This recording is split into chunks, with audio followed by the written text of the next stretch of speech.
Welcome to CIZ plus, India's best online learning platform for engineers. Rajasthan junior engineer की सरल preparation करने के लिए इस चैनल को सब्सक्राइब करें और बेल बटन आइकॉन भी ज़रूर दबाएं ताकि आपको latest news, tips and tricks, strategies आपको मिलती जाएं। So hello friends, myself Akshay Raj. हम इसको स्टार्ट करते हैं आज के सेशन को। Welcome to CIZ plus.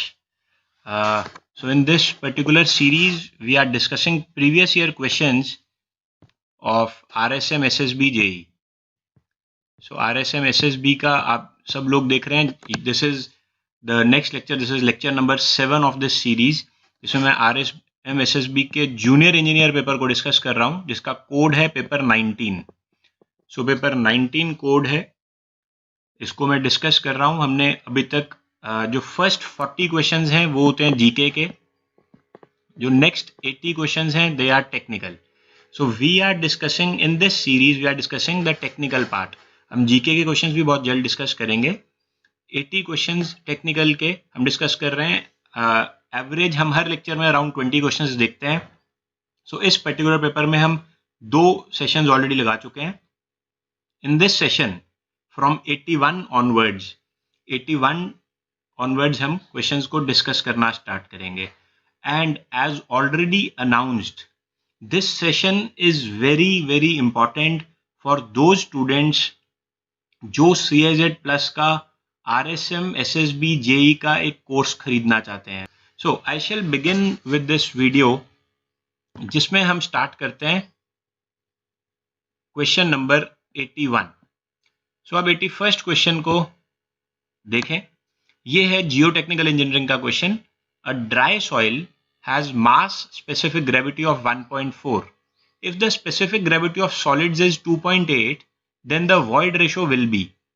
So void ratio क्या रहेगा? एक ड्राई सॉइल है हमारे पास, ये ड्राई बहुत इंपॉर्टेंट है, यहाँ पर ड्राई सॉइल है जिसकी मास स्पेसिफिक ग्रेविटी है 1.4 and specific gravity of soil solids ये है 2.8। तो हमें वॉइड रेशो पूछी गई है। So how to calculate void ratio? तो सबसे पहले आपको ये समझ में आना चाहिए कि ये एक ड्राई सॉइल है और मास स्पेसिफिक ग्रेविटी और स्पेसिफिक ग्रेविटी ऑफ सॉलिड्स में क्या फर्क होता है? सो मास स्पेसिफिक ग्रेविटी क्या होती है? Let me denoted by GM। Mass specific gravity ये क्या होगा? Gamma bulk by gamma W, ऐसा होगा। और जबकि अगर मैं ये 2.8 देखूंगा, ये जो है specific gravity of soil solids, ये है gamma S by gamma W। ठीक है, ये हमें 2.8 गिवन है। This is gamma S by gamma W, ये है gamma bulk by gamma W। अब एक बात बताओ, ये गामा बल्क का क्या रिलेशनशिप होता है? गामा बल्क होता है G, ये आप सब जानते हैं ना, gamma bulk is equal to G plus SC upon 1 plus E into gamma W, यही होता है। अब क्योंकि वो एक ड्राई सॉइल है तो S हो जाएगा 0, तो ये टर्म खत्म हो गई। तो ड्राई सॉइल के लिए गामा बल्क बन गया G gamma W upon 1 plus E। So therefore gamma bulk by gamma W cancel out हो जाएगा, तो ये रह जाएगा G अपॉन 1 प्लस E। तो ये है GM, ये G है, ये 2.8, ये G आप यहां पर पुट कर दें, तो ये क्या बन गया? 2.8 डिवाइडेड बाय 1 प्लस E। और ये जो GM है ये हमें 1.4 गिवन है। सो फाइनली अब क्या बन गया? 1.4 is equal to 2.8 divided by 1 plus E। So 1.4 से ये कैंसिल हो जाएगा, ये आ गया 2। So E therefore is equal to 1। सो अगर E 1 है, इसका मतलब ऑप्शन 3 इज करेक्ट। ये सबको समझ लग गई बात? ये एक ठीक ठाक क्वेश्चन था जूनियर इंजीनियर के स्टैंडर्ड से, तो ये बहुत अच्छा क्वेश्चन था।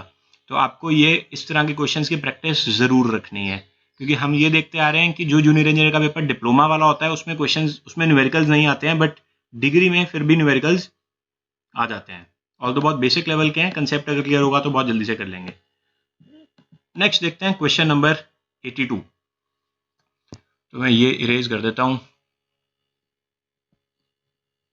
क्वेश्चन नंबर 82 प्लास्टिसिटी चार्ट का क्वेश्चन है। सो एक बार रीड आउट करते हैं। A soil has a liquid limit of 40%. Liquid limit 40% है and lies above the A line. A line से ऊपर लाई करता है, ये हमें क्वेश्चन में ही दे दिया गया है। When plotted on plasticity chart. So as per IS soil classification system, the group symbol of the soil is. So group symbol क्या होगा, इसकी फर्स्ट और सेकेंड ऑप्शन यहाँ पर नहीं लिखी है, आप इसके हिंदी वाले वर्जन से देख लेना, ये है फर्स्ट और सेकेंड ऑप्शन, CH और MI, ठीक है, ये MH और C है, ये 4 ऑप्शन है। इसका जो करेक्ट आंसर है वो होगा क्ले विद इंटरमीडिएट। ऐसा क्यों होगा, क्योंकि देखिए हमारे पास जो प्लास्टिसिटी चार्ट होता है वो कुछ ऐसा होता है, और ए लाइन होती है ऐसे जाती है, तो हमें क्लियरली पता होना चाहिए कि पहले एक होता है 25%, सॉरी एक होता है 30, ये दो लिमिट्स कौन सी होती हैं, जैसे ये लिक्विड लिमिट 40% है, 45 का मतलब क्या हुआ, this is lying in bit, this is less than 50, this is less than 50 and this is greater than 35।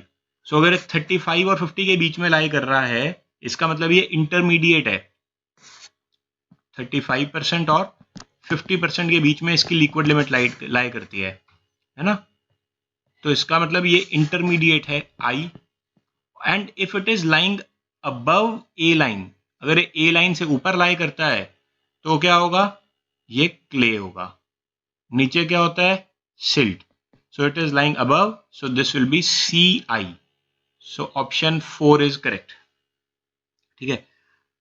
तो ये याद कर लो, ए लाइन से ऊपर होता है क्ले, ए लाइन से नीचे होता है सिल्ट, और 35% और 50% के बीच में रहेगा तो इंटरमीडिएट। आगे चलते हैं क्वेश्चन नंबर 83 पर। So this is question number 83. Yes. So question मैं read out कर देता हूँ. Atterberg limits tests were carried out on a certain soil with following results. Liquid limit है 45%, plastic limit है 30%, shrinkage limit है 15%. The value of plasticity index is.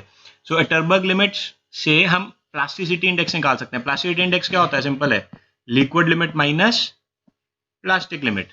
सो जब मैं liquid limit minus plastic limit करूंगा तो ये क्या होगा, 45% माइनस 30%, तो बन गया 15%। सो इसका करेक्ट आंसर क्या होगा, option 1 it will be correct, ठीक है। सो बहुत ही ज्यादा इजी क्वेश्चन था ये। सो अब आगे चलते हैं नेक्स्ट क्वेश्चन पर, क्वेश्चन नंबर 84। सो 84 देखते हैं, ये है फ्लोनेट का question. So a flownet is drawn to obtain, this is option 1, exit gradient, seepage and coefficient of permeability. Second is exit gradient, uplift pressure and seepage. Third is coefficient of permeability, uplift pressure and exit gradient. Fourth is seepage, coefficient of permeability and uplift pressure. तो क्या होगा, तो हम देखते हैं। देखिए फ्लोनेट क्या होता है, फ्लोनेट हमें एग्जिट ग्रेडियंट बिल्कुल बताता है, हमें एग्जिट ग्रेडियंट बताता है ना I, फिर हमें अपलिफ्ट प्रेशर भी देता है, दैट्स ट्रू, अपलिफ्ट प्रेशर हमें देता है, और सीपेज के बारे में भी बताता है कि मतलब सीपेज कितनी लग रही है, कितना प्रेशर है, सीपेज प्रेशर, तो ये सब कुछ बताता है। बट क्या नहीं बताता, कोफिशिएंट ऑफ परमेबिलिटी के बारे में नहीं बात करता। कोफिशिएंट ऑफ परमेबिलिटी फ्लोनेट से थोड़ी ना हमें पता लगती है, हम फ्लोनेट से नहीं ऑब्टेन कर सकते। So therefore option 2 will be correct. आप देख सकते हो 1, 3 और 4 सब में कोफिशिएंट ऑफ परमेबिलिटी है, तो इसीलिए इसका करेक्ट आंसर होगा option number 2, that means exit gradient, uplift and seepage. 85th ये बता दें एक बार जल्दी से, the unit weight and viscosity of percolating fluid are reduced to 80% and 60% respectively due to rise in temperature. Other things being constant, the change in coefficient of permeability will be. So what will be the change in coefficient of permeability? Fast जल्दी। तो हमें ये पता होना चाहिए कि हमने इसको पहले भी डिस्कस किया था, जो हमने डिप्लोमा वाला पेपर डिस्कस किया था, कि किसके प्रोपोर्शनल होता है। हमने कारमान कोजेंजी इक्वेशन लिखी थी। सो के किसके प्रोपोर्शनल होता है, जल्दी बताएं, गामा डब्ल्यू बाय म्यू, ये पता है ना सबको, के होता है गामा डब्ल्यू बाय म्यू। तो अब आपको ये बोल दिया गया है कि जो नया के होगा उसमें यूनिट वेट 80% बन गया है और विस्कोसिटी 60% रह गई है। लेट से मैं K1 ये कह देता हूं, तो K2 क्या हो गया, 0.8 गामा डब्ल्यू अपॉन 0.6 म्यू, ये होगा ना, 60% विस्कोसिटी रह गई। सो दैट मीन्स ये क्या हो गया, 4/3 of gamma W by mu. तो ये पहले था गामा डब्ल्यू बाय म्यू, अब ये हो गया 4/3, यानी कि कितना बढ़ गया, कितना परसेंट हो गया, 33.3%। ये हमें देखकर ही पता लग रहा है, जो चीज initially gamma W by mu थी अब वो 4/3 टाइम्स हो गया, यानी कि 33% बढ़ गई। हम CIZplus.com पर हमने RSM SSB के लिए, RSM SSB की जो भी जूनियर इंजीनियर की पोस्ट निकली है उसके लिए कई डिफरेंट कोर्सेज लॉन्च करे हुए हैं। जो हमारा सबसे फ्लैगशिप कोर्स है, जो सबसे अच्छा कोर्स, जो कि मैं सबसे ज़्यादा रिकमेंड करूंगा स्टूडेंट्स के लिए, वो कोर्स कौन सा है, वो है wholesome diet course, wholesome diet pack है। इस होलसम डाइट पैक में जैसा कि आपको पता है कि हमने एक इंडिविजुअल कोर्स भी बनाया हुआ है जो कि ऑनलाइन लेक्चर्स का कोर्स है, और एक होलसम डाइट पैक है। पैकेज में आपको ये वाला तो कोर्स मिलेगा ही मिलेगा, इसके अलावा इसमें टेस्ट सीरीज भी मिलेगी कंप्लीट, और फिर प्रीवियस ईयर क्वेश्चंस भी मिलेगा, लाइव डाउट सेशंस भी मिलेंगे, सब कुछ मिलेगा। 85, so this is question number 85। The value of compression index for a remoulded sample whose liquid limit is 40% is, so अब मैं चाहता हूं कि आप ये बताएं the value of compression index for a remolded sample whose liquid limit is 40%। तो क्या रहेगा, remolded sample की liquid limit अगर 40% है तो उसका CC कितना होता है, CC कितना आता है, ध्यान देना यहाँ पर बहुत सारे स्टूडेंट्स गलती करते हैं। CC का फॉर्मूला क्या होता है, 0.007 WL -10%। ये कुछ स्टूडेंट्स 0.009 लिख देंगे, बट ये 0.009 मत लिखना, क्योंकि ये एक रीमोल्डेड सैंपल है। रीमोल्डेड सैंपल के लिए 0.007 होता है, 0.009 नहीं होता। द आंसर विल बी, देखिए 0.007 मल्टीप्लाइड बाय 40 - 10, इसको डिवाइडेड बाय 100 मत करना है, परसेंटेज में ही रहेगा। So this is 0.007 multiplied by 30, तो अब बन गया 0.21, ये 0.21 ही रहेगा। So इसीलिए इसका आंसर आएगा ऑप्शन 2। ये थोड़ा सा इसको ध्यान रखिएगा, मैं दोबारा बता देता हूँ। WL -10 जो करना है ना, ये आपने परसेंट में ही डालना है, इसको डिवाइडेड बाय 100 मत करना। तो क्योंकि आप डिवाइडेड बाय 100 नहीं करेंगे तो इसलिए 0.21 ही रहेगा इसका answer. Option 2 will be correct. Alright, okay, so, हम आगे चलते हैं। रीमोल्डेड सैंपल के लिए 0.007 होता है, ये भी आपको याद करना है। नेक्स्ट हम देखते हैं question number 87। So question number 87 क्या है, unconfined compressive strength test is. So unconfined compressive strength कौन सा टेस्ट होगा, कंसोलिडेटेड ड्रेन्ड टेस्ट, या कंसोलिडेटेड अनड्रेन्ड टेस्ट, या सिर्फ अनड्रेन्ड टेस्ट, या ड्रेन्ड टेस्ट दिया, जिसका आंसर है undrained test. Option 3 will be correct, क्योंकि आप देख रहे हैं कि अनकन्फाइंड है, अगर आपने इसको कन्फाइनमेंट करी नहीं है तो इसका मतलब वाटर कभी भी निकल नहीं सकता, ये अनड्रेन्ड ही रहता है। ऑप्शन 1 और 2 तो हो ही नहीं सकती, क्योंकि ये कंसोलिडेट तो आपने किया ही नहीं है, और अगर कंसोलिडेट नहीं किया तो ड्रेनेज भी नहीं होगी। So undrained test will be the correct answer. ठीक है, आगे चलते हैं हम क्वेश्चन नंबर 88 पर।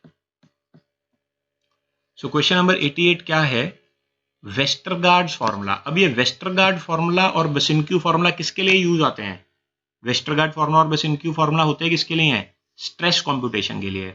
जो स्ट्रक्चरल स्ट्रेसेस लगते हैं, हम किसी भी डेप्थ पर और किसी भी रेडियल डिस्टेंस पर we can find out the value of structural stresses.